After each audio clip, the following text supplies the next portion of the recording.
बच्चों, जो आपने पिछली क्लास में पढ़ा था डिस्टेंस और डिस्प्लेसमेंट तक का सिलेबस आप पढ़ चुके थे, और बस इसी के कंटिन्यूएशन में आप ये नेक्स्ट अब आपकी क्लास है उसी के साथ साथ ही आप समझ लीजिए। इसमें भी हम दो बहुत ही आसान से कॉन्सेप्ट को आपके सामने एक्सप्लेन करने जा रहे हैं, और उसमें से पहला कॉन्सेप्ट होता है बच्चों स्पीड। What is speed? तो वैसे तो सभी बच्चे जानते हैं, पर फिर भी मैं एक बार लिख देता हूँ। The distance covered by the body, the distance covered by the body in unit time। Unit time से हमारा यहाँ मतलब 1 सेकेंड से है।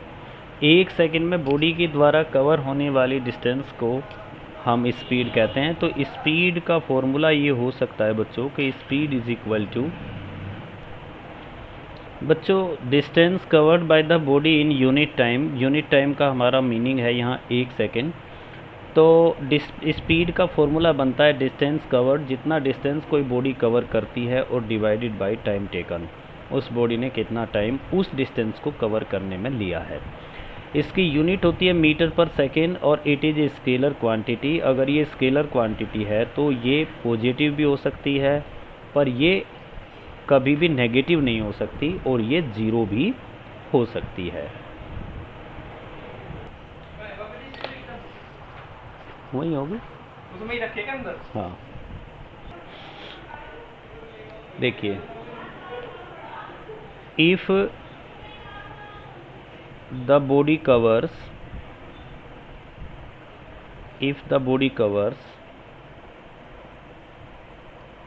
equal distance in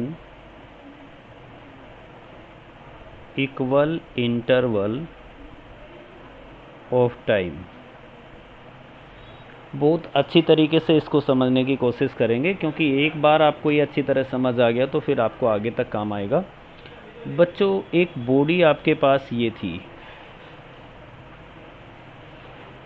और ये बॉडी पूरी की पूरी टी टाइम में यहाँ आ जाती है, यानी कि कुछ टाइम के बाद ये बॉडी पूरी की पूरी यहाँ आ जाती है। तो यहाँ क्या होता है कि बॉडी का ये वाला जो पॉइंट है, ये वाला पॉइंट यहाँ चला जाता है, ये वाला पॉइंट यहाँ चला जाता है, ये पॉइंट यहाँ चला जाता है, ये वाला पॉइंट यहाँ चला जाता है। तो आप ये कह सकते हैं कि बॉडी का हर एक पॉइंट इक्वल टाइम में इक्वल डिस्टेंस कवर कर रहा है। तो इस टाइप की मोशन को, जब ऐसी मोशन होती है, इसको हम ट्रांसलेटरी मोशन कहते हैं। Translatory motion. अब इस ट्रांसलेटरी मोशन के अंदर यूनिफॉर्म मोशन का क्या मीनिंग होता है उसको आप समझिए। बॉडी ओ से स्टार्ट करती है, और 1 सेकेंड में वो 10 मीटर डिस्टेंस कवर करती है। 1 सेकेंड। रेक्टिलिनियर मोशन में अगर पहले सेकंड में बॉडी 10 मीटर, दूसरे सेकंड में भी 10 मीटर, तीसरे सेकंड में भी 10 मीटर, मतलब हर एक सेकंड में 10 मीटर डिस्टेंस कवर करती है, ऐसी मोशन को हम यूनिफॉर्म स्पीड या फिर कांस्टेंट स्पीड कहते हैं। इसमें बच्चों सेकंड टाइप ऑफ मोशन होता है वेरिएबल स्पीड। वेरिएबल स्पीड, इसमें क्या होगा? The body covers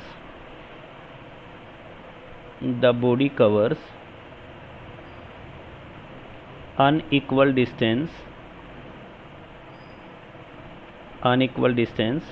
in equal interval of time। Simple सा मीनिंग हम ये कह सकते हैं, either the speed increasing or the speed decreasing। या तो स्पीड बढ़ती जा रही है या फिर स्पीड घटती जा रही है। इस प्रकार की स्पीड को हम वेरिएबल स्पीड कहते हैं। और वेरिएबल स्पीड में दो प्रकार की स्पीड हमारे देखने में आती है। if the speed is continuously increasing, if the speed is increasing, तो बच्चों उस स्पीड को हम उस मोशन को एक्सेलरेटेड मोशन कहते हैं, एक्सेलरेटेड मोशन। और if the speed is decreasing, if the speed is decreasing, अगर स्पीड घट रही है तो इस मोशन को हम डिसेलरेटेड मोशन कहते हैं। ये एक्सेलरेटेड मोशन है और ये डिसेलरेटेड मोशन है। इसके बाद बच्चों थर्ड टाइप ऑफ मोशन आती है जिसको हम एवरेज स्पीड कहते हैं, एवरेज स्पीड। और यहाँ पर एवरेज स्पीड से हमारा मतलब होता है the total distance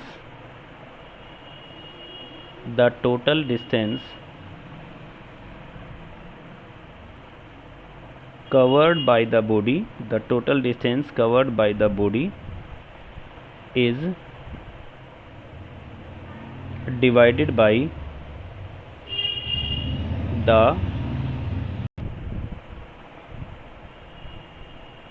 taken by the body। Body के द्वारा टोटल डिस्टेंस जितनी कवर की गई उसको टोटल टाइम से डिवाइड। एवरेज स्पीड को निकालते समय आप थोड़ा ध्यान देंगे, एवरेज स्पीड का फॉर्मूला होता है टोटल डिस्टेंस कवर्ड और divided by total time taken. Total जो टाइम टेकन होता है उसको कहते हैं। और इसमें बच्चों फोर्थ टाइप की जो स्पीड होती है उसको कहते हैं instantaneous speed.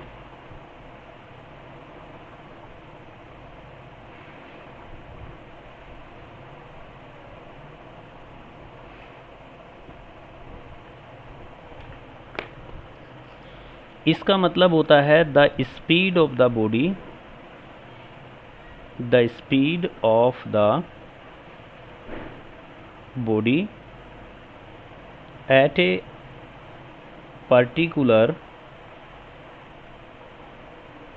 point of path or at a particular instant of time।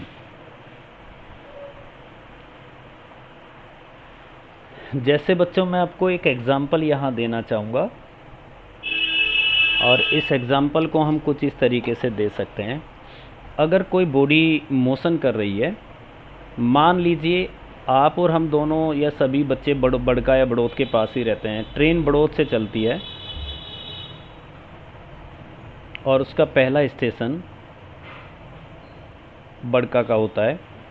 तो अगर हम बड़ौद से बड़का तक की टोटल डिस्टेंस कवर कर लें x, और यहाँ से यहाँ तक जो टोटल टाइम लगा डेल t, उसको हम लिख दें, यानी कि हम लिख दें del x divided by del t, तो ये एवरेज स्पीड बनेगा जिसको हम v बार कहते हैं।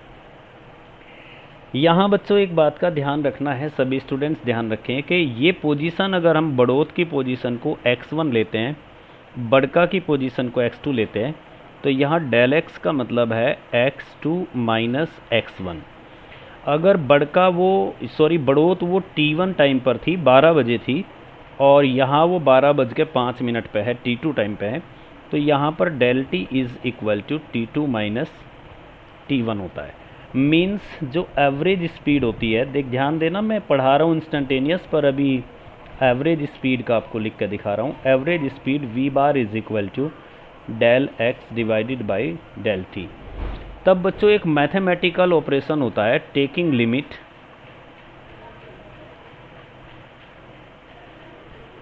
Del t tending to 0। दोनों तरफ डेल t टेंडिंग टू 0 पर आपने लिमिट ले दी, तो इसको क्या लिखते हैं? इसको लिखते हैं limit del t tending to 0 v bar is equal to limit del t tending to 0 del x divided by del t। तो डेल t टेंडिंग टू 0 का मतलब क्या है कि डेल t t1 और t2 का जो डिफरेंस है वो बहुत ही कम है। मान लीजिए ये 5 मिनट का डिफरेंस है। आप ज़रा ध्यान से देखिए, अगर ये डिफरेंस 4 मिनट का हो जाए तो आप यहाँ आ जाएंगे, 3 मिनट का हो जाए तो आप यहाँ आ जाएंगे, 2 मिनट का हो जाए आप यहाँ आ जाएंगे, 1 मिनट का हो जाए यहाँ, और 1 सेकेंड से भी कम अगर डिफरेंस हो गया तो आप किसी एक पॉइंट पे आ जाएंगे। तो उस पॉइंट पे जो स्पीड होगी उसको इंस्टेंटेनियस स्पीड कहते हैं। अगर मैं कहता हूँ कि ट्रेन जैसे ही बड़ौद से चली, यहाँ वो 12 बजे थी, यहाँ 12:05 पे थी, तो 12:03 40 सेकंड पे कितनी स्पीड थी, वो इंस्टेंटेनियस स्पीड होती है। या हम कहते हैं कि इसके पाथ में, रास्ते में एक पोल था, उस पोल को ट्रेन ने कितने स्पीड से क्रॉस किया, वो उसकी इंस्टेंटेनियस स्पीड है। तो इंस्टेंटेनियस स्पीड का मतलब होता है पाथ के किसी एक पर्टिकुलर पॉइंट पे स्पीड बता देना, या किसी एक पर्टिकुलर टाइम इंस्टेंट पर स्पीड बता देना, इंस्टेंटेनियस स्पीड होता है। और इसको मैथमेटिकली हम लिमिट से एक्सप्रेस करते हैं। और ये जो v बार है, v बार की लिमिट लेते ही तो ये बन जाएगा इंस्टेंटेनियस स्पीड, ये बन जाएगा इंस्टेंटेनियस स्पीड जिसको v कहेंगे।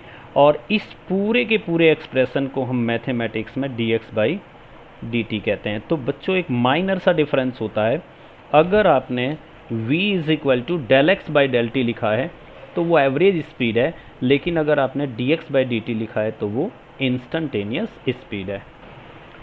अब बच्चों नंबर आता है वेलोसिटी का। The rate of change of position of the object लिख सकते हैं, the rate of change of the position is called velocity. यह 1 सेकंड में होने वाले डिस्प्लेसमेंट को वेलोसिटी कहते हैं। और वेलोसिटी में आप ध्यान करेंगे ये वेक्टर क्वांटिटी है, ये वेक्टर क्वांटिटी है। और जैसा मैंने पहले कहा, can be positive, negative and zero. और इसकी जो यूनिट होती है वो मीटर पर सेकंड होती है। और इसका जो फॉर्मूला होता है वो ये होता है, velocity is equal to total displacement और divided by total time taken. पर ध्यान रखना कि ये एवरेज वेलोसिटी का फॉर्मूला बनेगा। तो आप डिस्प्लेसमेंट बाय टाइम टेकन भी लिख सकते हैं। इसके बाद types of velocity, types of velocity. बच्चों मैं खाली टाइप यहाँ लिखूंगा बस। एक होती है यूनिफॉर्म वेलोसिटी,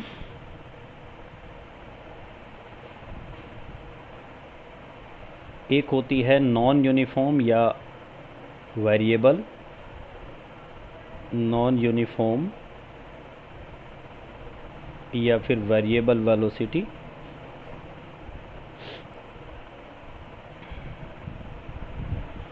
और तीसरे वाली होती है एवरेज वेलोसिटी।